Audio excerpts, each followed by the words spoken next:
love the smell of revolution in the morning, and that's exactly what we're going to be talking about here today. We'll discuss what's going on in Venezuela. We'll talk what's going on with Nancy Pelosi and Donald Trump's tit for tat over the State of the Union. We've got layoffs in the mainstream media. Yeah, we'll talk that. Vaccines, space, conspiracy theories. It's just another beautiful day in the neighborhood.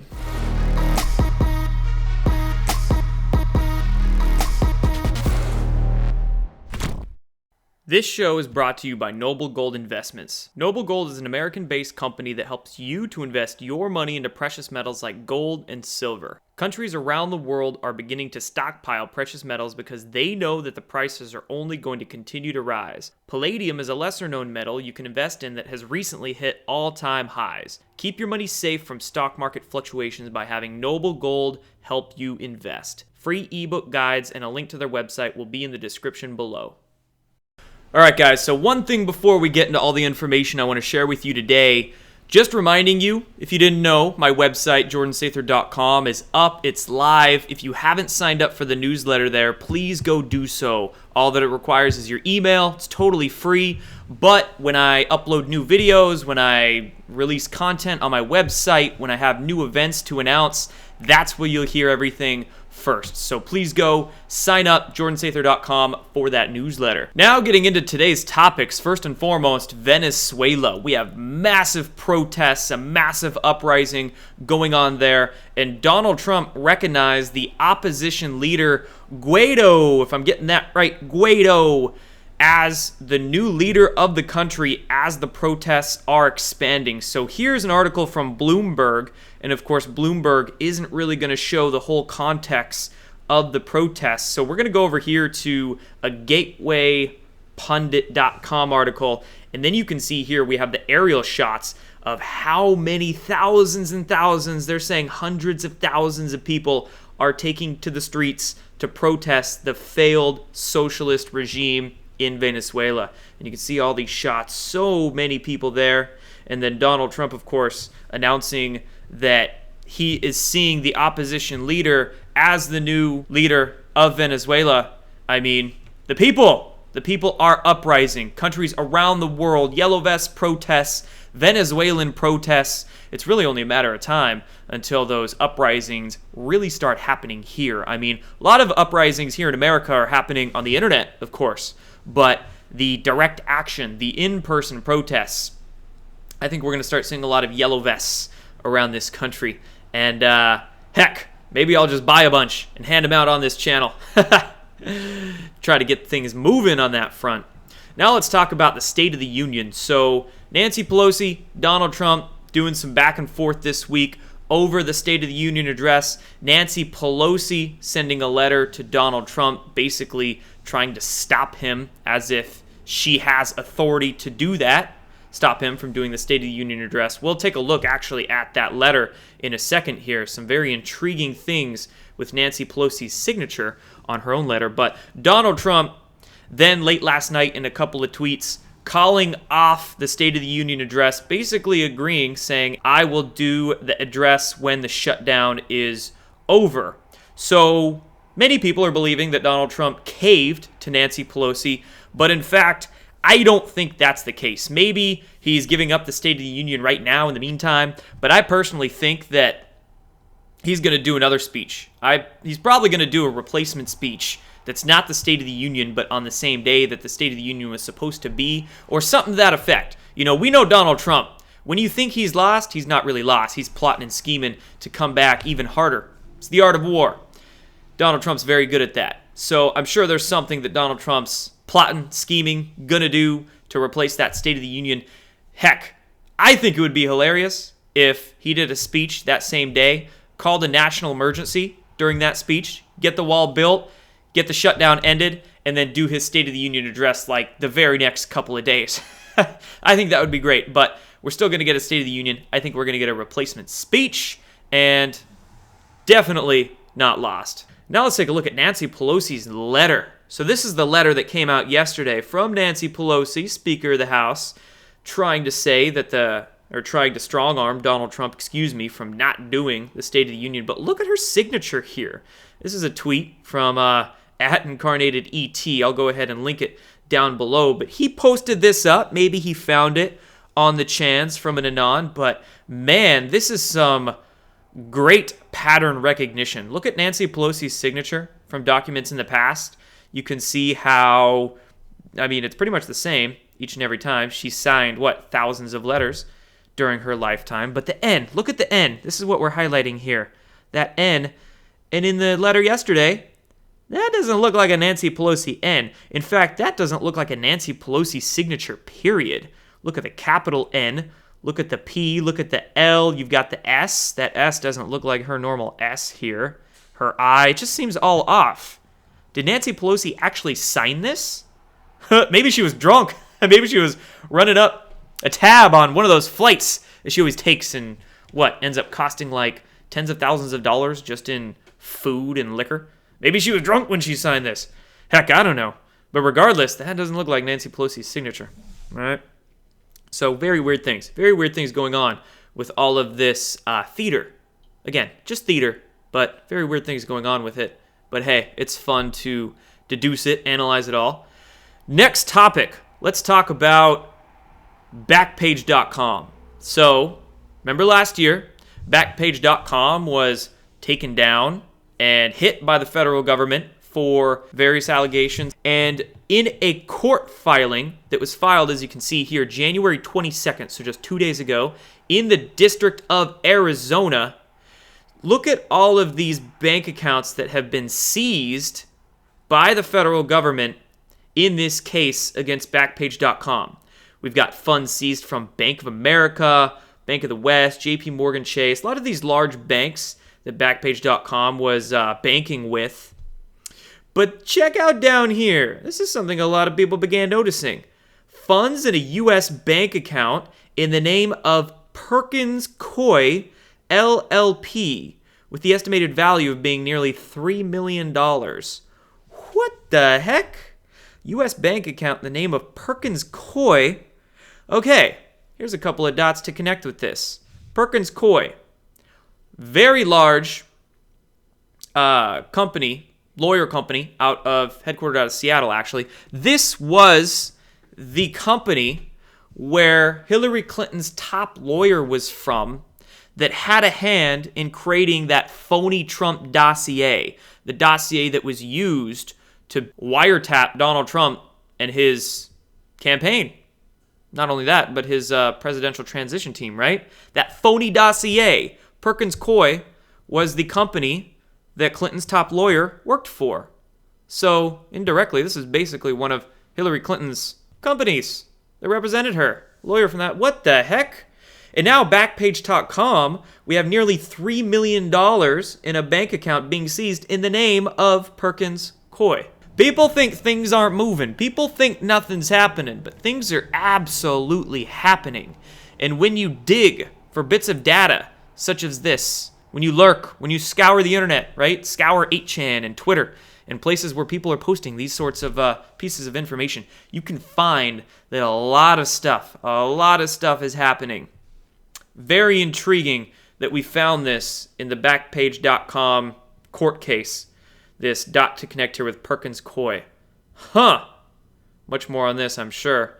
And a lot of stuff coming out about the Clinton Foundation. We're kind of waiting on all that, aren't we? Waiting on a lot of that to come out. In due time. Speaking of things moving along, speaking of things happening, more than 1,000 mainstream media jobs lost just today, in one day.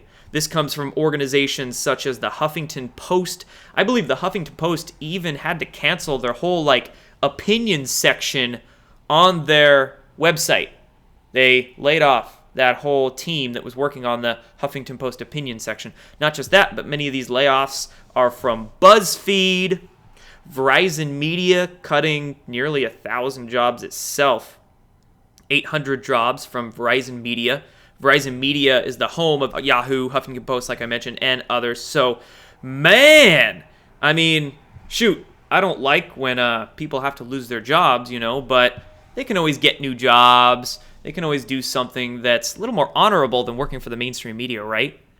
And just a thought here, but if these mainstream media corporations were reporting the truth in the first place, well, they wouldn't have had their viewership decline. They wouldn't be in such a pickle right now, right? Just a thought. Just a thought. But very good news. Mainstream media is crumbling.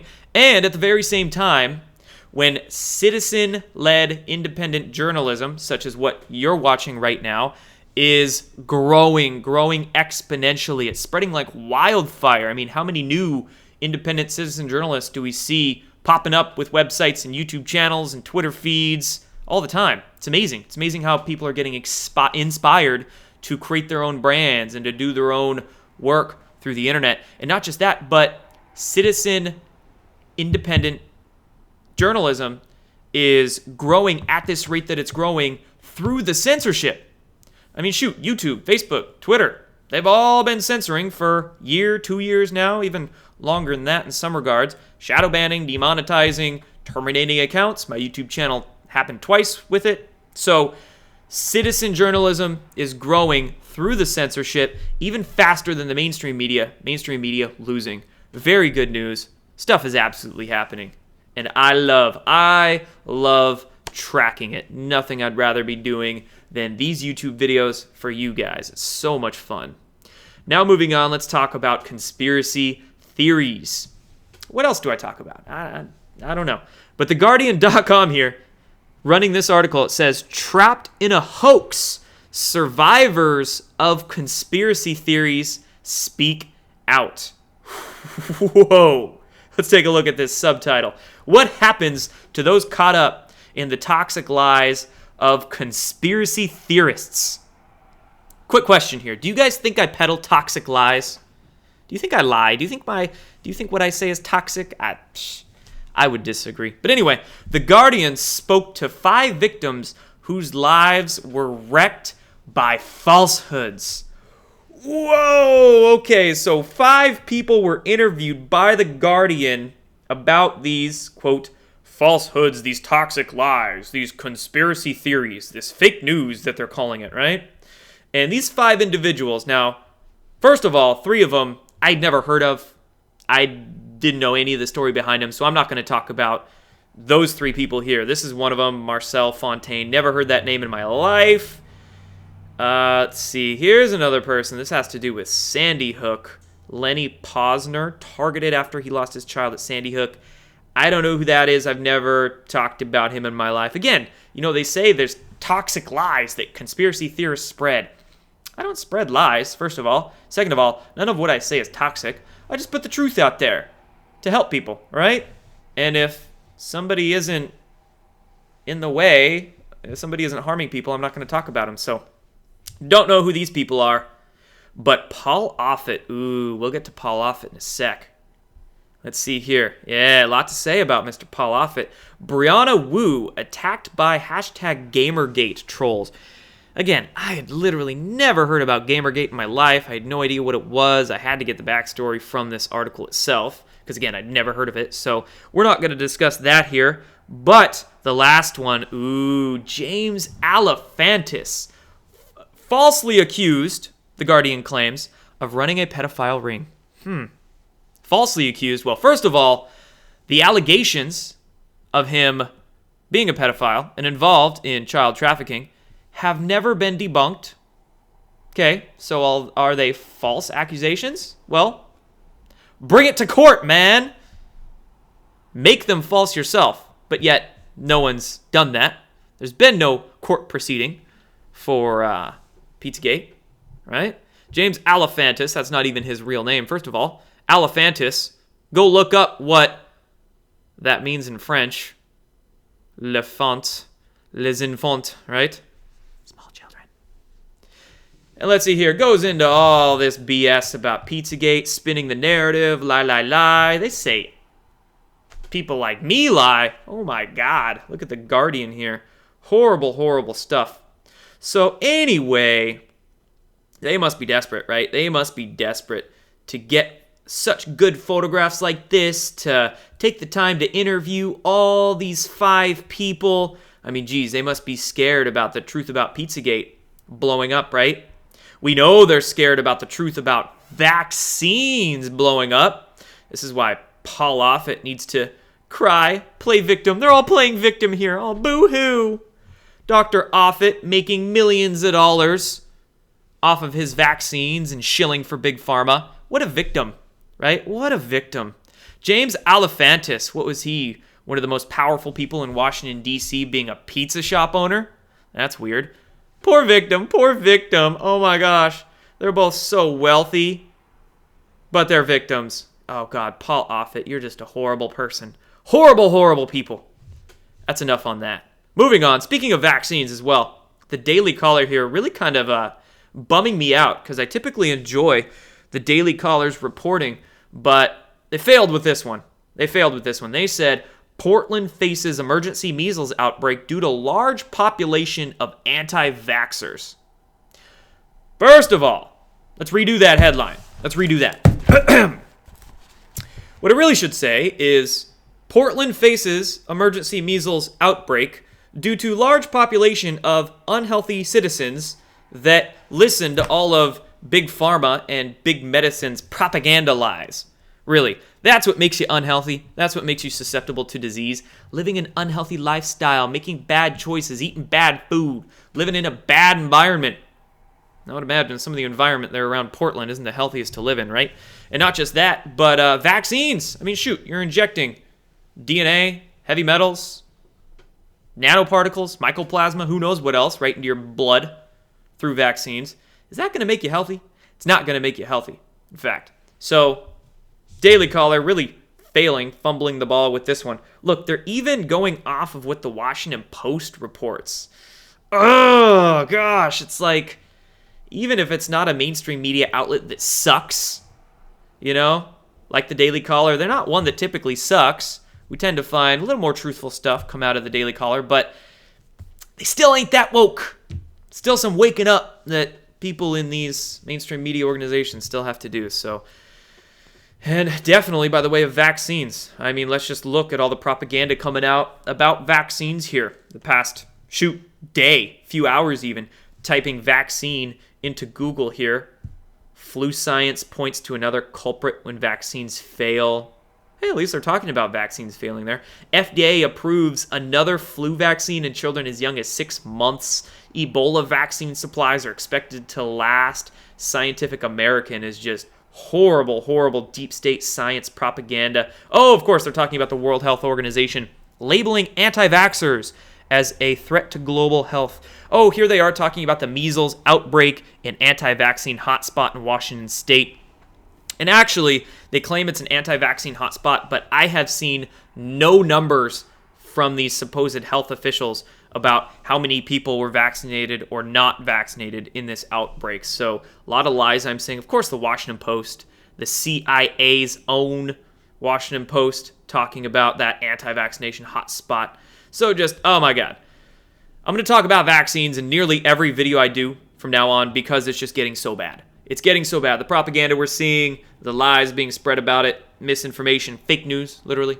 And shoot, if we want to save our children, not just save ourselves, but save our children as well, we got to come to terms with vaccines and not let this sort of bullshit get spread. We can't be pushed around by brainwashed people when it comes to our health, our bodies, and of course, our children's health and bodies as well. So anyway, moving on, next topic, pole shift. So I don't think I mentioned this yet in a video, but I'm going to here link it in a card and down below. If you're familiar with the Suspicious Observers YouTube channel, if you're not familiar, with Suspicious Observers YouTube channel, go subscribe to them. Go make yourself familiar with it. Ben Davidson, the researcher who heads up the Suspicious Observers channel, fantastic information on space weather, solar weather, all sort of big picture ideas when it comes to that. And he's been doing a series, basically like a small docu-series that's called Earth Catastrophe Cycle. It's called the Earth Catastrophe Cycle here. He talks about the solar micronova, the pole shift, cosmic rays, the electric universe theories are in here as well, ideas. Declassified CIA reports about the pole shift as well. Not just electromagnetic pole shift, but geophysical pole shift as well. So Great series. He's been releasing about 1 or 2 videos a week for the last month and a half. Go watch it. Again, just go watch it. A lot of news circulating around about the pole shift lately. A lot of people don't have the context, don't have the scientific understanding of it. His channel will help you. And lastly, still on the topic of space, gotta season that in every single video I do too, you know?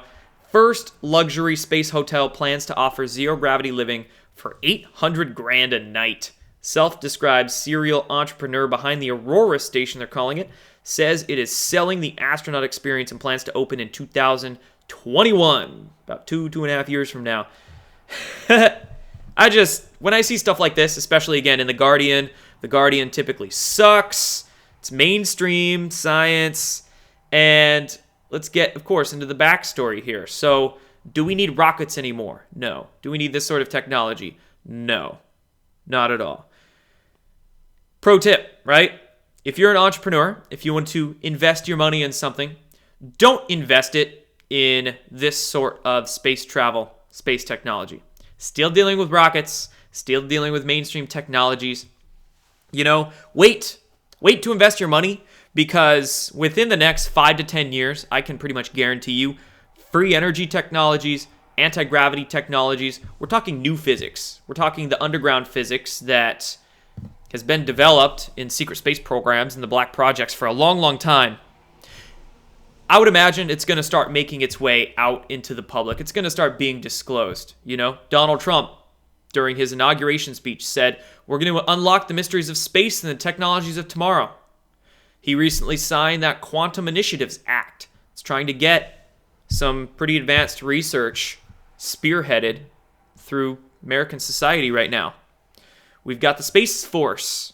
And as I keep saying, the Space Force is being created as a way to not only gain access, but begin to disclose these secret technologies and also how much money is funneled into them over the past few decades. So there's a lot of reasons, a lot of pieces of evidence to suggest that within the next, again, 5 to 10 years, we're going to start seeing incredible technologies make their way into the public domain. So, yeah, it's kind of a waste. These poor entrepreneurs, again, it's just ignorance. You know, they're unaware.